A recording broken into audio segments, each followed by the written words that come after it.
राधे राधे भक्तों। देखिए, हमने अब तक सुना था कि किस प्रकार बाबा जयपुर आने की जो लीला हुई है। कल हमने सुना कि कन्हैया ने दोनों हाथों में छोगनी के लड्डू लिए और बड़े प्रेम से, बड़े लाड से उसे भोग लगाया था। देखिए, मैं आपको जो घटना सुनाने जा रहा हूँ, क्योंकि अब बाबा जयपुर में आ गए हैं। देखिए, अब आपको पता है कि बाबा जयपुर में आ चुके हैं, तो निश्चित रूप से रमेश अंकल जो हैं उनको गोविंद देव जी के दर्शन करवाने, गोपीनाथ जी के, दामोदर जी के, विनोद लाल जी के, बहुत सारे ठाकुर हैं, बहुत सारे मंदिर हैं और बहुत सारे वैष्णव हैं, सबसे मिलवाने अवश्य ही लेके जाएंगे। सबको अपने घर में आमंत्रित करेंगे कि आप लोग बाबा के दर्शन करना चाहते हैं तो बिल्कुल पधारें, हम लोग स्वागत के लिए तैयार हैं। इस प्रकार रमेश अंकल जो हैं बड़े भाव से सेवा करते थे। देखिए, वो रात को कीर्तन हो चुका था और सभी भक्त लोग चले गए। उसके पश्चात अगले दिन के लिए दर्शन करने थे। देखिए, मैं आपको बाबा के बारे में बताना चाहता हूँ। बाबा जब भी आते थे जयपुर में, तो उनका नियम था कि वो गोविंद देव जी के, जैसे वृंदावन जाते हैं, बाबा वृंदावन जाते थे तो बांके बिहारी, राधा रमन जी, निधि वन है, सेवा कुंज है और साक्षी गोपाल जी है, श्याम सुंदर जी है, राधा दामोदर जी है और राधा कुंड है, बरसाना है, यहाँ जरूर जाया करते थे। इसी प्रकार बाबा जब भी जयपुर आते थे तो गोविंद देव जी के, गोपीनाथ जी के, राधा दामोदर जी के, विनोदी लाल जी के जाने का पूरा प्रयास करते थे। नहीं जाते थे तो ठाकुर जी बोल के बुला लेते थे। एक बार तो घटना घटित हुई थी, बाबा की थोड़ी तबीयत ठीक नहीं थी, हम लोग डॉक्टर के दिखाने गए, रास्ते में वापस आ रहे थे तो किसी भक्त को प्रेरणा हुई और उन्होंने कहा कि बाबा अपन वहाँ चले, गोपीनाथ जी के दर्शन करने के लिए चले। तो सब ने मना किया, नहीं, गोपीनाथ जी के नहीं जाना है, अभी बाबा की तबीयत ठीक नहीं है, तो बाबा के जाने की स्थिति में नहीं है। तब बाबा ने कहा कि नहीं, गोपीनाथ जी के जाना है, चलो। और बाबा ने ये बात की पुष्टि बाद में करी कि मुझे गोपीनाथ जी ने ही बुलाया था, उसके माध्यम से गोपीनाथ जी मुझे बुला रहे थे। ये बात गोपीनाथ जी के दर्शन करते ही बाबा ने कह दी कि गोपीनाथ जी ने मुझे खुद बोला है कि बाबा, हमने ही आपको यहाँ पे बुलाया है, क्योंकि आप 1-2 दिन में चले जाएंगे, फिर दर्शन करने की जो आपकी इच्छा है वो मन में ही रह जाएगी, इसीलिए हमने आपको यहाँ पे बुलाया है। देखिए, इसी प्रकार बाबा गोविंद देव जी भी जाते थे और गोविंद देव जी के जब भी जाते थे, गोविंद देव जी तो हमेशा अपने मंदिर से बाहर आ जाते थे, बिना बाबा को दर्शन कराए, बिना बाबा का हाथ पकड़े, बिना बाबा को गेट तक छोड़ के आए बिना गोविंद देव जी के मन में रहा ना जाता था। गोविंद देव जी तो हमेशा ये कोशिश करते थे कि बाबा को सबसे पहले बाहर आके दर्शन दिया जाए और दर्शन देने के पश्चात मेन डोर तक, मेन जो दरवाज़ा है, जिन्होंने दर्शन किया होगा वो जानते हैं कि एक बाहर का जो दीवार बना हुआ है वहाँ तक छोड़ने के लिए आते थे। कि कितनी बार ऐसा होता था, बाबा गोविंद देव जी के जब दर्शन करते थे, प्रायः गोविंद देव जी की बहुत भीड़ होती है, मंदिरों में बहुत ज़्यादा भीड़ होती है, और वहाँ पे जो अंदर जाके जगमोहन में, भाई एक जगमोहन तो बाहर बना हुआ है बड़ा सारा, और एक छोटा सा जगमोहन है जो बिल्कुल क्लोज में जाके हम दर्शन करना चाहते हैं गोविंद देव जी पे, तो वहाँ लाइन लगाकर अंदर एंट्री मिलती है। एक चौकीदार, वहाँ गार्ड, मंदिर के जो सेवक हैं वो खड़े रहते हैं और वो अंदर जाने की जिनको परमिशन देते हैं 1 बाय 1 वो जाता है। सेकंड भर दर्शन करने का मौका मिलता है, वहाँ सेकंडों के अंदर आपको वापस लौटना ही है। नहीं लौटोगे तो वो लोग आपको कह देंगे कि तुरंत जाइए, बिल्कुल आपको हाथ करके, हल्का सा हाथ करके आपको बाहर के लिए बोल देंगे कि तुरंत जाइए, बस अब भीड़ ना लगाइए। अंदर ज़्यादा देर रुकने नहीं दे सकते, कुछ सेकंड भी नहीं रुकने देते हैं। 1 मिनट तो कोई बहुत मुश्किल बात है, 1 मिनट अंदर रुक पाना बहुत मुश्किल है, कठिन है। देखिए, अब बाबा के साथ में क्या होता था, सब भक्त लोग हैं जो गोविंद देव जी के दर्शन कर चुके हैं, वो देखते हैं कि वहाँ तो रुकने दिया नहीं जाता है, कोई भक्त रुक नहीं पाता है, लेकिन बाबा को गोविंद देव जी के दर्शन करते ही विरह हो जाता था, बहुत विरह हो जाता था। और वहाँ के जो सेवक हैं वो बार बार कहते थे कि चलिए महाराज जी, चलिए महाराज जी, चलिए महाराज जी, लेकिन बाबा की स्थिति इतनी व्याकुल, जैसे बरसाना में राधा रानी के दर्शन करके होती थी, इसी प्रकार गोविंद देव जी के दर्शन करके उनकी व्याकुलता चरम सीमा पर पहुंच जाती थी।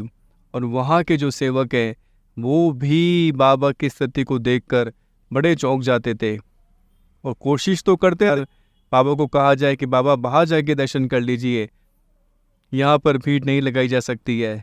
लेकिन इतना कुछ करते करते भी उनकी हिम्मत नहीं हो पाती थी कि बाबा को बाहर जाने के लिए कह दे। कहते भी थे तो भी वो पूर्ण रूप से नहीं कह पाते थे कि भाई आपको जाना ही है, ज़बरदस्ती है। और बाबा का जो भाव है, कन्हैया के दर्शन कर रहे हैं, गोविंद देव जी की, राधा गोविंद देव जी के बाबा निरंतर दर्शन कर रहे हैं और उनके आंखों में आंसू निरंतर बह रहे हैं, व्याकुल हो रहे हैं। कई आधा घंटा, पौना घंटा, जब तक झांकी बंद नहीं हो जाती है। देखिए गोविंद देव जी के जो झांकी का समय होता है, समय से झांकी खुलती है, समय से झांकी बंद होती है। अगर धूप झांकी का समय मॉर्निंग में 7:45 बजे है तो वो 7:45 से लेकर 9 बजे तक रहती है। 9 बजे पर्दा लग जाएगा। इसी प्रकार जब तक पर्दा नहीं लग जाता था तब तक बाबा वहाँ से बाहर नहीं आने को तैयार होते थे, जबकि वहाँ पर एक क्षण के लिए भी नहीं रुकने दिया जाता है। और बाबा की स्थिति, बाबा वहाँ खड़े होकर इतने व्याकुलता से, इतने विरह से दर्शन करते थे जैसे कोई सीमा ना हो। और गोविंद देव जी की लीला देखिए, गोविंद देव जी साक्षात बाहर आते थे। जब बाबा दर्शन करके जाने लगते थे तो पीछे मुड़ के बार में देखते थे। अपनी गर्दन को पीछे मुड़ाएंगे, फिर देखेंगे, फिर मुड़ाएंगे, फिर देखेंगे। आंखों से आंसू बहे जा रहे हैं, रोते जा रहे हैं, पीछे मुड़ के देखते जा रहे हैं। बाबा से किसी ने पूछा, बाबा क्या बात है, आप पीछे मुड़ के क्या देख रहे हैं? वो फिर आंखों में उनके आंसू बह चलते थे, बोल नहीं पाते थे, कंठ अवरुद्ध हो जाता था।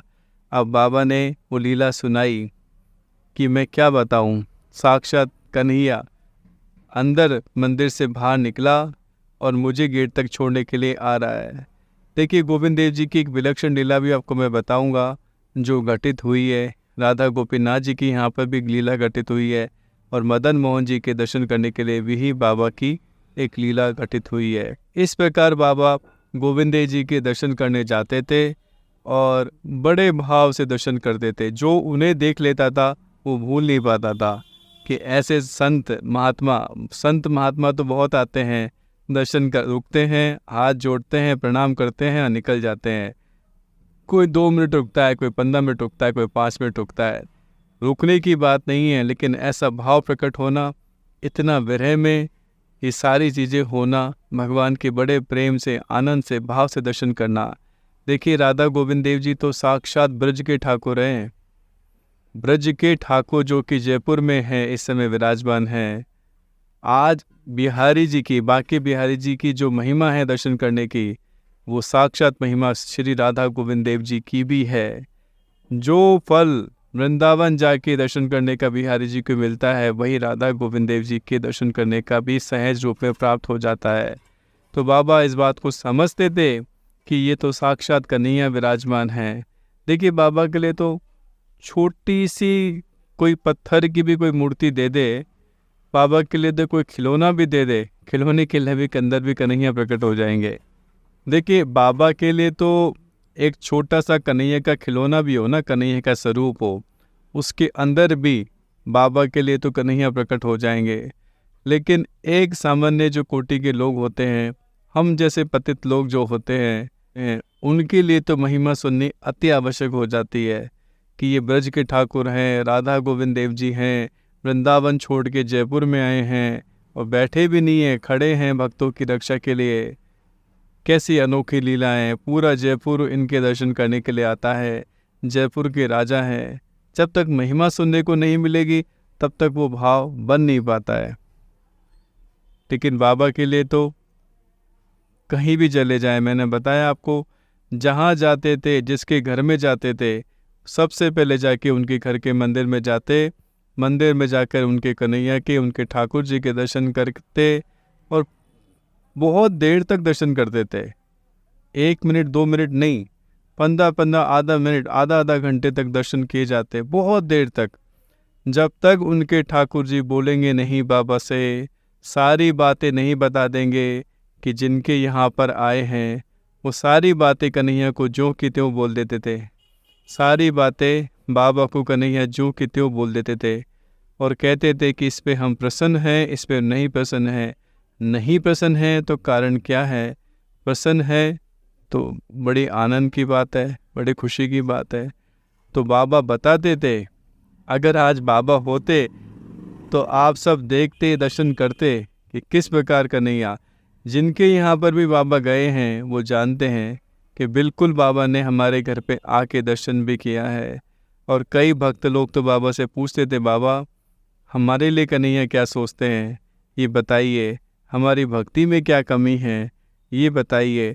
सारी बातें जिज्ञासा बाबा के सामने रखते और बाबा एक एक करके उनका सब समाधान करते जाते थे। देखिए कितनी दिव्य शक्ति संपन्न बाबा, उनकी भजन की कैसी अलौकिक अवस्था, भजन की कैसी स्थिति उनको व्याप्त थी। इस प्रकार बाबा अभी जयपुर में सब जगह जाके दर्शन कर रहे हैं। राधे राधे भक्तों। राधे राधे राधे, जय जय जय श्री राधे, जय राधे राधे राधे, किशोरी प्यारी राधे, श्यामा प्यारी राधे, गोविंद की प्यारी राधे, गोविंद की प्यारी राधे, गोपाल प्यारी राधे, जय राधे राधे राधे, जय जय जय श्री राधे। राधे राधे भक्तों।